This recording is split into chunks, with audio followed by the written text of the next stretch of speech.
melaksanakan aktivitas kita sehari-hari. Alhamdulillah kita masih dirahmati dan dimuliakan oleh Allah Subhanahu wa Ta'ala yang mana telah memberikan kita rahmat kenikmatan, terutama nikmat iman dan Islam serta nikmat kesehatan sehingga kita dapat melaksanakan aktivitas kita sehari-hari.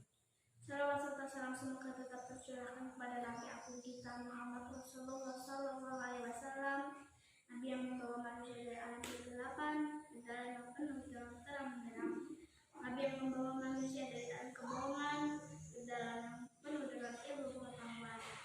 Yang saya hormati Bapak dan Ibu Dewan Juri, yang saya banggakan dan sayangi teman-teman semuanya, teman-teman yang dirahmati Allah.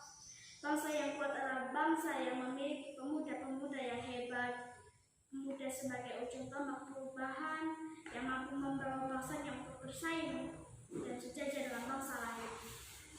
Seperti ungkapan yang pernah disampaikan oleh Bung Rono, orator umum yang sudah dikenal di dunia kebanggaan bangsa Indonesia. Dalam sejarah Indonesia, dari dulu sampai sekarang, pemuda memiliki peran yang luar biasa sebagai ujung tombak perubahan, tombak kebangkitan, lahirnya kesadaran bangsa.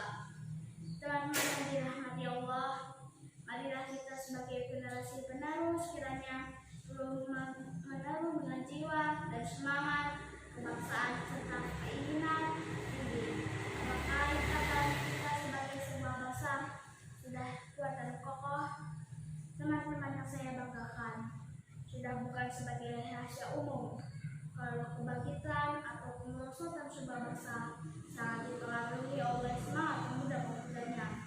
Ada banyak sejarah yang membuktikan ketika kekuatan para pemuda yang bersatu padu dapat menggulingkan kekuasaan yang tinggi.